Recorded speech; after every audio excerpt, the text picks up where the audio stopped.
de noviembre, día lunes. El horario en el que pasamos clases a las 15:30 en el aula 18, quinto piso. ¿Ya? Entonces vayan anotando. A ver, ¿cuántos estamos? 34. Ya deben estar empezando también bueno, a finalizar el material en las otras materias, ¿no? Sí, doctora, ya se están finalizando la mayoría de las materias. Claro, ya van a estar más tranquilitos. Y también para las prácticas ya faltan pocos de ustedes que tienen que cumplir ya con la práctica en quirófano. Entonces vayan asistiendo. Ya esta semana yo creo que ya se termina. Mañana martes y el día jueves, ¿no? El jueves 2 alumnos que van y el martes en los horarios que van. Y el día jueves en la mañana, en los horarios que ya se mandó, tenemos la sala de simulación, ¿ya?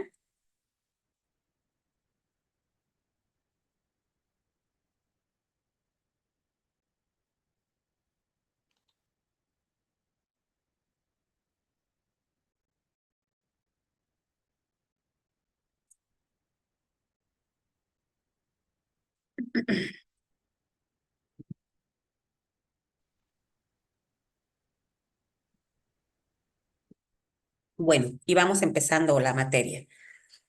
Este material, jóvenes, que van a escuchar el día de hoy en esta exposición, es un tema bastante importante porque no solamente son medicamentos que lo vemos en anestesiología, ustedes lo van a ir viendo ya cuando terminen medicina, ¿no es cierto? Incluso desde ahora, ya para la práctica, para la emergencia, para hacer bloqueos regionales, por ejemplo, para sacar uñeros o hacer suturas superficiales, ¿no? Entonces es importante que conozcan el mecanismo de acción de estos anestésicos locales, ¿ya? Bueno, y estos anestésicos locales definitivamente existen en nuestro medio, se vende sin receta, por tanto es importante que nosotros sepamos cuál es el mecanismo de acción, cuál es la dosis tóxica, qué es lo que pasa con estos medicamentos si ponemos de más, por ejemplo, en un paciente, cuándo poner, cuándo no poner, ¿ya? Y como les dije, en un tema siempre es importante recordar desde cuándo se llega a utilizar estos medicamentos, ¿no? Eh,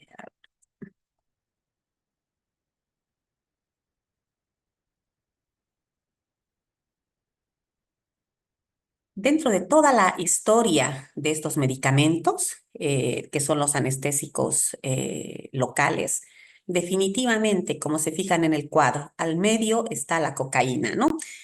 Y realmente este medicamento y este extracto que después se va sacando ha sido muy conocido por el efecto estimulante que tiene y las propiedades anestésicas muy importantes que se han ido conociendo, ¿no?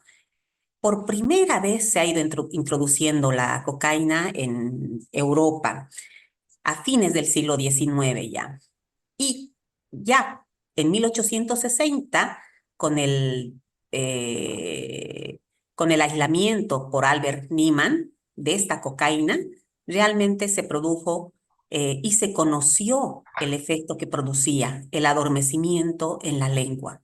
Paralelamente, ya posteriormente, años después, Sigmund Freud se estudió totalmente las acciones fisiológicas de la cocaína, ¿no? Ya en 1884, este medicamento ya fue utilizado como anestésico tópico en las cirugías oftálmicas. Imagínense, con Carl Kohler, ¿no? Entonces es un medicamento muy importante, históricamente conocido dentro de los anestésicos locales. Además, que posteriormente se generalizó el uso como anestésico para anestesias y procedimientos infiltrativos, ¿no? Entonces fue utilizado bastante ya por Halsted.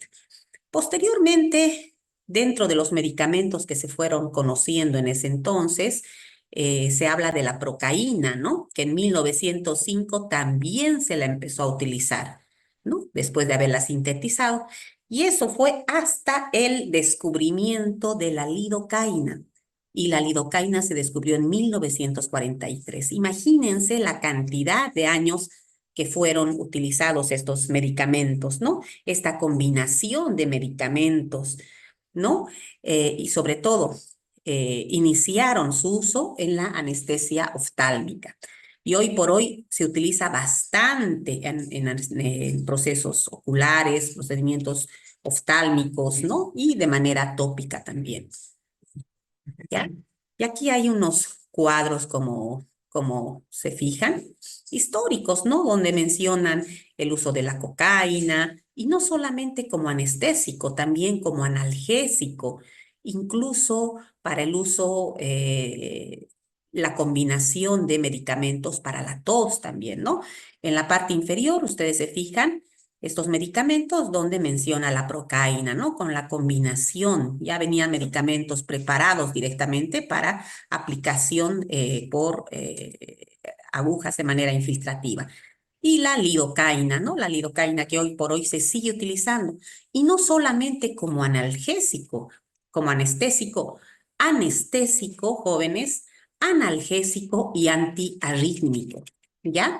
Como antiarrítmico en arritmias ventriculares, analgésico, incluso en analgesia de dolores neuropáticos, lo utilizamos. Incluso se utilizó como anestésico endovenoso la lidocaína. Por tanto, el conocer sus efectos, sus tremendas bondades fisiológicas, sobre todo a nivel central, es muy importante. Bueno, ¿y qué son los anestésicos locales? Definitivamente los anestésicos locales son nada más que igual, fármacos, drogas que se utilizan para modificar la respuesta quirúrgica, porque no se olviden que con la incisión, dependiendo de la injuria tisular, el dolor, el umbral del dolor es altísimo, ¿no? Y al poner estos medicamentos, definitivamente modificamos esa respuesta quirúrgica en estas membranas que están sensibles a los estímulos eléctricos, ¿no? Por tanto, utilizamos definitivamente con la finalidad de suprimir estos impulsos nociceptivos, ¿no? Que nos van a desencadenar dolor, ¿no? Estos impulsos nociceptivos, sobre todo en receptores sensitivos que se encuentran a lo largo de un nervio o de troncos nerviosos, en ganglios, ¿no? Entonces, todo esto vamos bloqueando. Por tanto, la anestesia local, jóvenes, es un bloqueo en la conducción nerviosa, ¿no? Y esta conducción nerviosa, este bloqueo que se produce, es de forma específica porque vamos bloqueando o un plexo nervioso, un nervio o a nivel local, ¿no es cierto? Por tanto, específico, temporal, porque tiene un tiempo de acción, y reversible. Este bloqueo pasa y vuelve a la normalidad. Todo esto sin afectar la conciencia del paciente. ¿Ya? Por tanto, específico, temporal y reversible. Debe tener estas tres características, ¿no? Esta anestesia local, que es muy importante. ¿Por qué menciono sin afectar la conciencia? Porque normalmente ponemos de manera local y no tendría por qué afectar la conciencia del paciente. A no ser que endovenosamente se cede al paciente, eso ya es otra cosa, ¿no? Pero utilizando estos anestésicos locales, no tendría por qué afectar la conciencia del paciente. Para entender todo esto es importante repasar y mencionar lo que pasa básicamente en la transmisión nerviosa de una fibra nerviosa, ¿ya? Para esto hablamos del potencial de reposo. Normalmente sabemos que en reposo, ¿no es cierto? La membrana nerviosa mantiene una diferencia de un voltaje de 60 a 90 milivoltios, ¿no? Entre la cara interna y externa. Esto se denomina un potencial en reposo y esto lo mantiene la bomba de sodio-potasio, ¿no? En esta situación, los canales de sodio se encuentran en estado de reposo, por tanto, no existe el paso de sodio, ¿no es cierto? Porque está en estado de reposo. Cuando ya existe la despolarización de la membrana, ¿no? ¿Qué es lo que pasa? El campo eléctrico, ¿no? Que se va generando y va alterando ya todo toda la membrana va a activar a los canales de sodio. Y estos canales de sodio van a permitir el paso, pero ya el paso masivo del sodio a nivel intracelular, ¿no? Y la negatividad de la potencial de membrana, por tanto, se vuelve positivo, ¿no? De -60 va a unos más 10 milivoltios. Y cuando la membrana se despolariza al máximo, recién disminuye la permeabilidad a los canales de sodio. Por tanto, ya no pasa a sodio, ¿no? Por lo que tanto los canales de potasio aumentan la permeabilidad y el potasio sale de la célula, ¿no? A la parte extracelular. Esto por el gradiente de concentración, ¿no? ¿Y qué pasa en la repolarización? La bomba de sodio-potasio, ¿qué hace? Saca el sodio hacia la parte extracelular y mete el potasio dentro de la célula. Por tanto, el canal del sodio pasa del estado inactivo a un estado de reposo. Todo este proceso, jóvenes, que es el proceso de despolarización y repolarización, nos dura muy cortito, 1 milisegundo, y ya se produjo todo esto, ¿no? Aquí tienen, ¿no? La membrana bilipídica con la compuerta de la activación, ¿no? Que está inactivada esta membrana, que es una membrana en reposo, ¿no? ¿Cuándo se activa ya? Cuando hay el filtro de selectividad y el sodio puede ingresar. Y se vuelve a inactivar cuando la compuerta se va cerrando, ¿no? ¿Cuál es el mecanismo de acción de los anestésicos locales en esta membrana? Actúa definitivamente en la membrana celular de la fibra nerviosa. ¿Y qué va a hacer? Bloquea directamente los canales de sodio. Por tanto, impide el aumento de la permeabilidad de estos canales de sodio. Por tanto, nos impide que la membrana despolarice, ¿no? Que esto es necesario para la generación de conducción del impulso. Por tanto, bloquea el impulso nervioso. ¿Por qué impide que despolarice? Pero no va a afectar su potencial de reposo, ¿no? Entonces, los canales de sodio pueden estar en estado de reposo, cerrado, abierto o inactivo, ¿no? Pero bloquea de esa manera. También se habla, ¿no? De este mecanismo de acción que como actúan bloqueando la conducción nerviosa y actúan directamente sobre los canales de sodio, ¿no? Acá están, ¿no? Aquí está la membrana bilipídica, canales de sodio, el canal de potasio, ¿no? ¿Qué nos hace? Nos actúa directamente acá, bloqueando, ¿no? El ingreso de sodio en la membrana.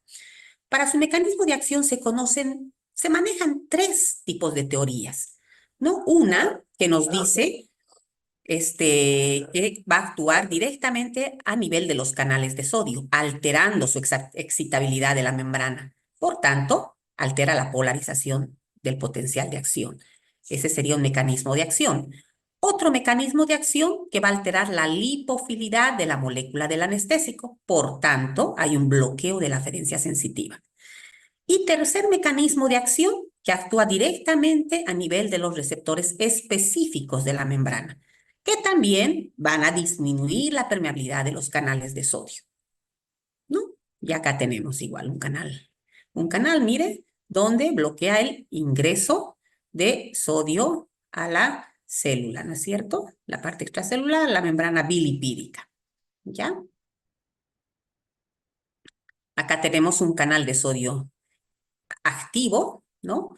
Y el canal de sodio ya inactivo por anestésicos locales, ¿no? Y anestésicos locales también sin carga, con carga, sin carga. Estos anestésicos locales, dentro de la estructura química que tienen, todos son bases débiles.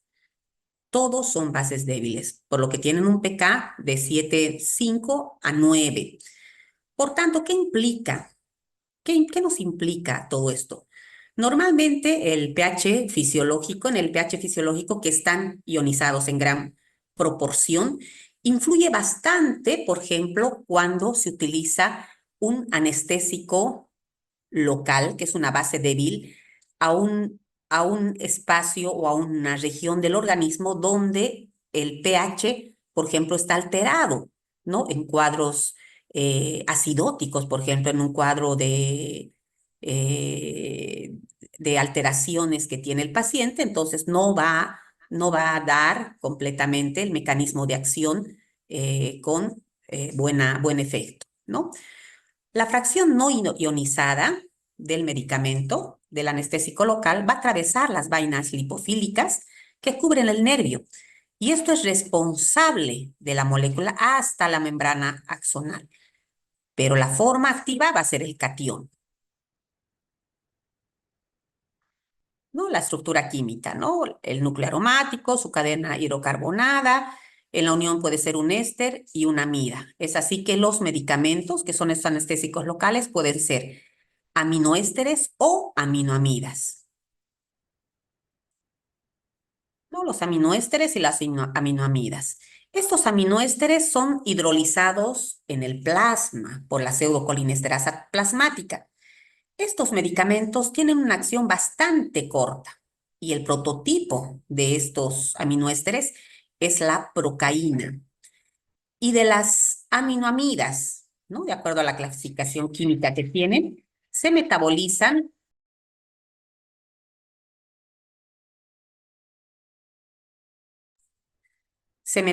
a nivel hepático por mecanismos de hidrólisis, ¿ya? El prototipo de estos medicamentos es la lidocaína. Dentro de esta clasificación, ¿qué aminoésteres existen?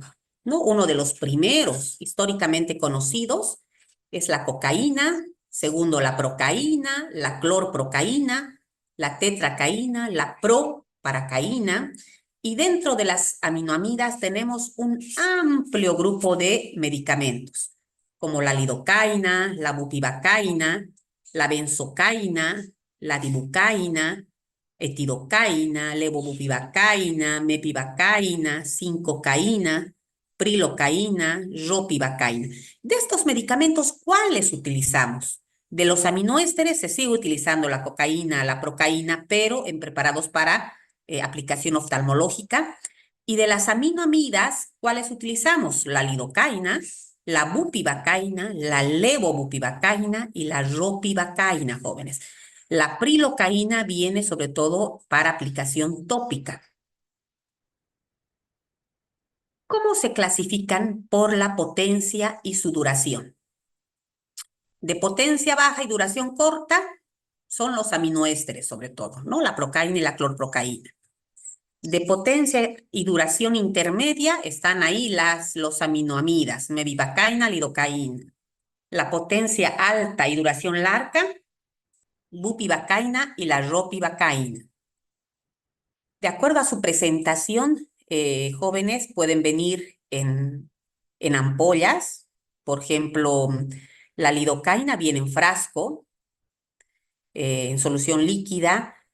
También la lidocaína viene en presentación tópica. Han debido ver en pomadas, ¿no es cierto?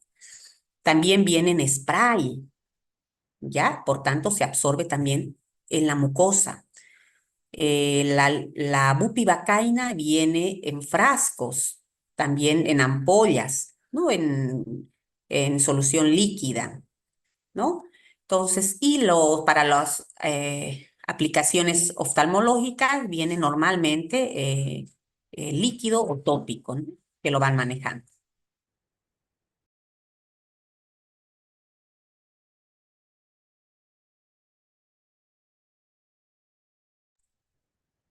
¿no? Entonces, son esas sus presentaciones.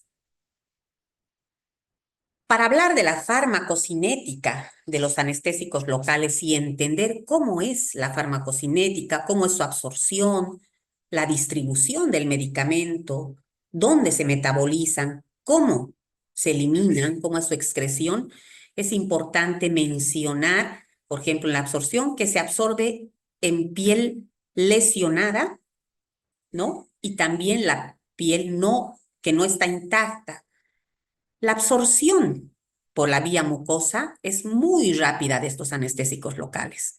No es así, por ejemplo, que la lidocaína en solución en spray se absorbe rápidamente. Y esto se utiliza sobre todo en procedimientos de endoscopía, ¿no? Donde el paciente es anestesiado de manera tópica con el anestésico vía spray, ¿ya? Y la velocidad de absorción hacia la circulación nos depende de las características del área de aplicación. ¿Qué quiere decir esto de las características del área de aplicación? Es decir, del área en el cual va a estar afectado, hasta dónde yo voy aplicando el anestésico, la concentración que yo voy a aplicar, la dosis que voy a administrar, ¿no? Con qué velocidad de inyección voy a administrar y si utilizo con la adición de algún vasoconstrictor, como es la adrenalina, por ejemplo, para prolongar su acción, ¿ya? La distribución de los medicamentos. De acuerdo al tipo del anestésico local, por ejemplo, el tipo éster, los ésteres se metabolizan muy rápido, por tanto su acción es bastante corta. Los amidas ya van a atravesar la barrera hematoencefálica y la placenta. Se acumulan en el músculo, en el pulmón, se unen bastante a las proteínas plasmáticas, influye su estado de ionización y su pH, ¿no? Estos medicamentos se unen bastante a las proteínas. La lidocaína, por ejemplo, se une a las proteínas más del 50%, en un 64%, y la bupivacaína en 95%. El metabolismo es muy importante en estos medicamentos. Como ya les había mencionado, por ejemplo, los ésteres se metabolizan rápidamente y su tiempo de acción es bastante corto. El metabolismo de las amidas es más lento porque van a nivel hepático. ¿Por dónde se excretan? Principalmente por el riñón, a través de metabolitos libres, ¿ya? Todo depende del pK del fármaco, de la capacidad renal filtrada, de la fijación a las proteínas plasmáticas, del pH de la orina incluso, ¿no? Por eso es importante en pacientes, por ejemplo, que tienen alguna patología de base, pacientes con problemas renales, pacientes desnutridos, ¿no? Entonces existe alteración con la reacción de estos medicamentos. Las propiedades físicas, físico-químicas, influyen bastante para evaluar la duración del bloqueo nervioso, ¿no? Por la capacidad de la fijación a las proteínas que les comenté. La bupivacaína, por ejemplo, tiene una alta concentración de fijación a las proteínas, 95%, lo que es la lidocaína, un 60 y tantos por ciento.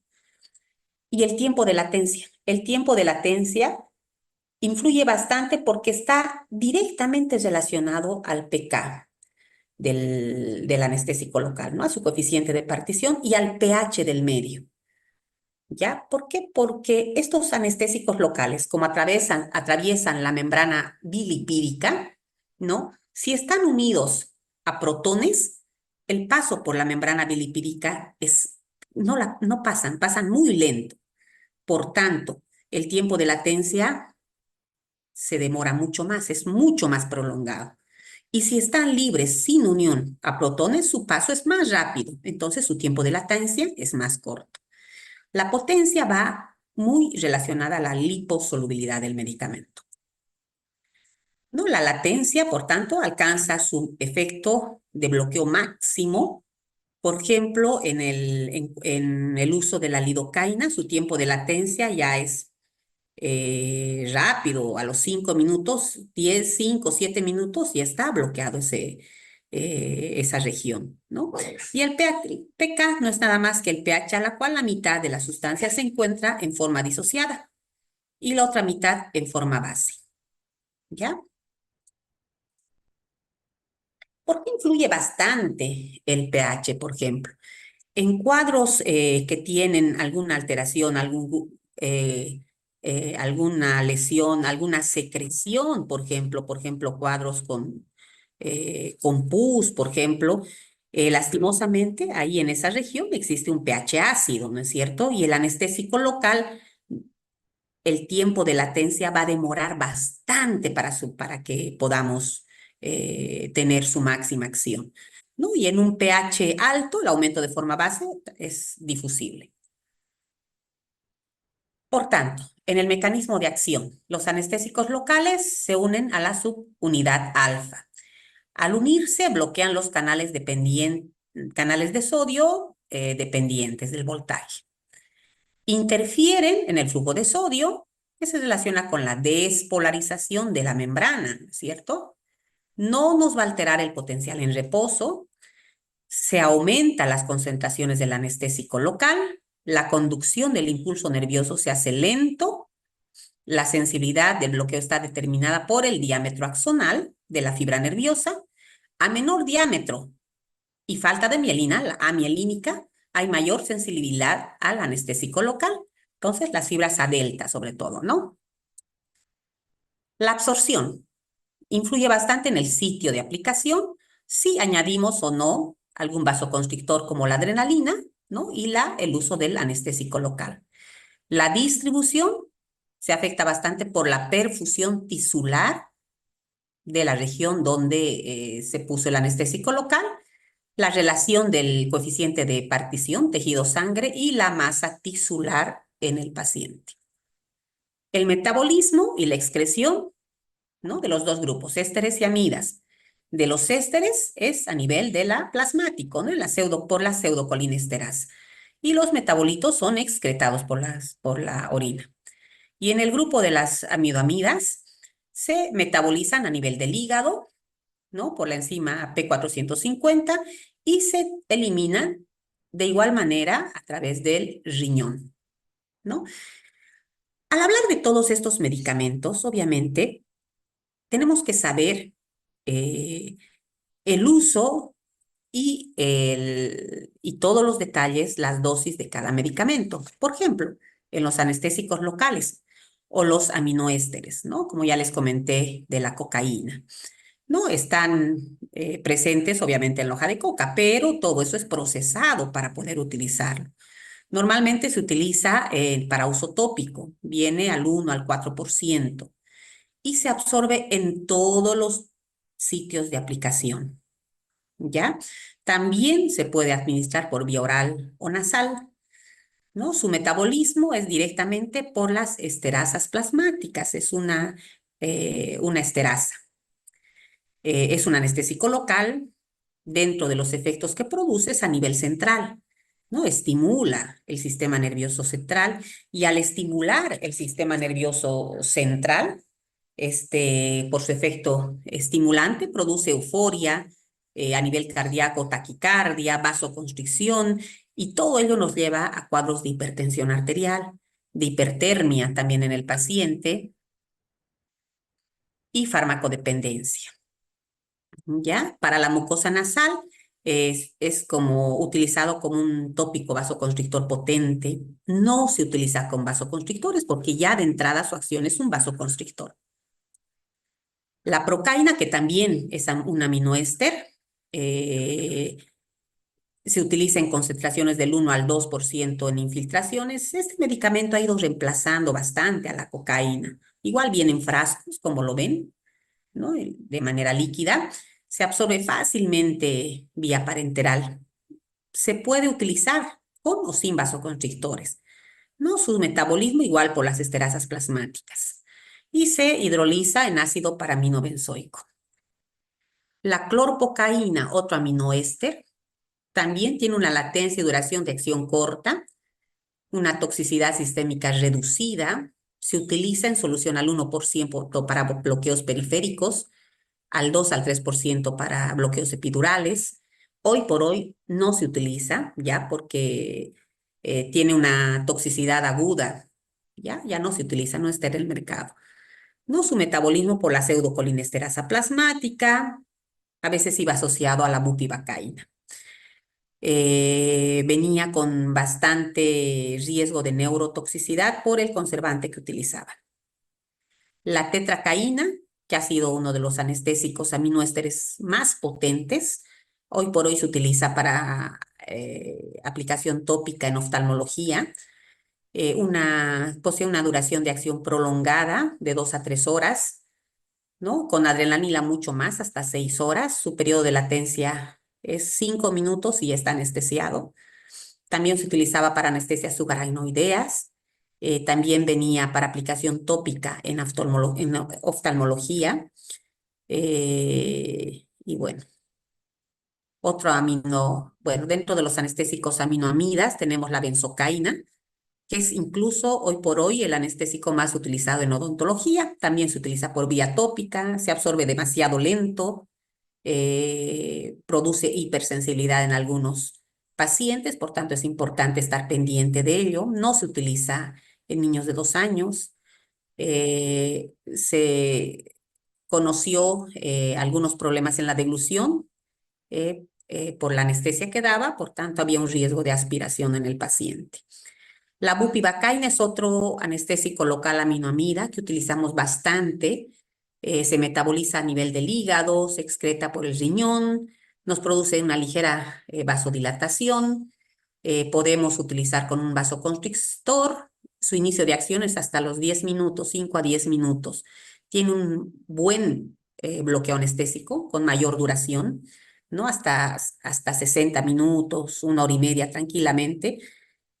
Más lento el inicio comparado con la lidocaína, es más tóxica que la lidocaína, pero produce menos vasodilatación.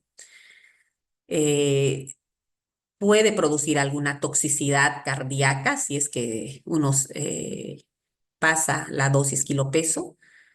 También se puede emplear con vasoconstrictores y viene para concentraciones de anestesia y analgesia dependiendo de la dosis, ¿no? Se puede utilizar vía endovenosa, para anestesia regional, en bloqueos de extremidades, ¿no? La dosis tóxica de la bupivacaína con epinefrina es de 4 miligramos. Y la dosis tóxica sin epinefrina es de 3 miligramos de la bupivacaína, ¿ya? La levobupivacaína es otra aminoamida, es un derivado de la bupivacaína, tiene menor potencial tóxico a nivel cardiovascular, se ha sugerido para anestesia endovenosa y viene en una concentración del 0,5% igual, nos llega este medicamento. La dibucaína es otra aminoamida, tiene una acción prolongada, se utilizaba bastante para anestesia intradular, menos potente que la tetracaína. Otro aminoamida que es importante que lo conozcan es la etidocaína, también una amida de acción prolongada, produce bloqueo motor marcado, y se utilizaba más para cirugías que requerían relajación del músculo estriado. Su cardiotoxicidad es muy similar al uso de la bupivacaína.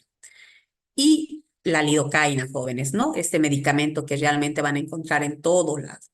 Es un anestésico realmente local de mayor uso, es soluble en agua, no irrita los tejidos, es 2 veces más tóxico que la procaína, la acción desaparece en 2 horas, puede añadirse un vasoconstrictor, tiene bastante afinidad en el tejido graso, no el 62% de este medicamento va unido a las proteínas, produce una acción más rápida, más intensa, de mayor duración que la procaína. Y lo interesante es que se utiliza también como medicamento tópico, ¿no? Por tanto, se utiliza para anestesia tópica, anestesia regional, bloqueos de plexo braquial, anestesia regional para infiltración, ¿no? Y un montón de usos. Su dosis tóxica es de 8 miligramos kilo peso. La lidocaína sin epinefrina, 5 miligramos kilo peso. Y con epinefrina, 7 miligramos kilo peso. ¿Por qué es importante tener eh, en cuenta estas dosis tóxicas, ¿no? Porque si ustedes tienen un paciente, por decir de cuántos kilos, 70 kilos, ¿no? 7 por 7, ¿cuánto tendríamos que ponerle? A ver, 7 miligramos kilo peso. Si mi paciente pesa 70 kilos, ¿hasta cuánto tendría que ponerle? A ver, ¿quién opina? 490. Muy bien, 490. Eso es para ver si están despiertos. ¿No? Entonces tendría que poner hasta esa dosis máximo. Si yo paso de esa dosis, puede producirse toxicidad en el paciente, ¿no? Es una amida, su metabolismo es a nivel hepático, se excreta a nivel renal y el inicio de acción es máximo a los 5 minutos, joven, 2 a 3 minutos ya estamos. Es una droga antiarrítmica, utilizamos para arritmias ventriculares, tiene una rápida absorción y acción, es bastante vasodilatadora, produce hipotensión arterial cuando sobrepasamos los límites. La toxicidad se produce a grandes dosis y es reversible y su vida media es corta. Otra amidoamida es la mepivacaína, que es otro medicamento que igual se metaboliza a nivel hepático, se elimina a nivel renal, su vasodilatación es ligera, su inicio de acción es rápido, hasta 1 minuto, se utiliza vía infiltrativa tópica, no existe. Dosis máxima de niños y adultos, 4.4 miligramos kilo peso, no debe exceder más en total, más de 300 miligramos, ¿no? Y se puede combinar con epinefrina y levonorfina, ¿no? Esta metivacaína también se utiliza en el mercado, pero son las que más van a ver son la lidocaína, la bupivacaína. Otro anestésico local aminoamida es la prilocaína, ¿no? La prilocaína, que es una amida, igual su metabolismo es hepático, su expresión renal, tiene una ligera vasodilatación, su inicio de acción es de 2 a 4 minutos.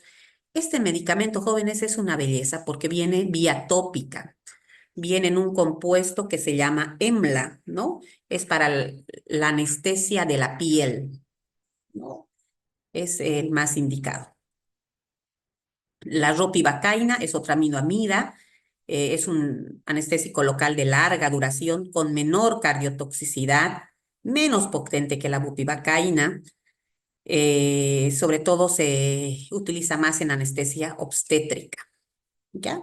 Y la mezcla de estos medicamentos, lo que les decía, la lidocaína y la prilocaína, ¿no? También conocido como EMLA, ¿no? Es un anestésico excelente para anestesia de la piel. ¿Qué efectos farmacológicos nos pueden dar estos medicamentos? El efecto ya dijimos que es estrictamente local, porque nosotros estamos poniendo de aplicación local.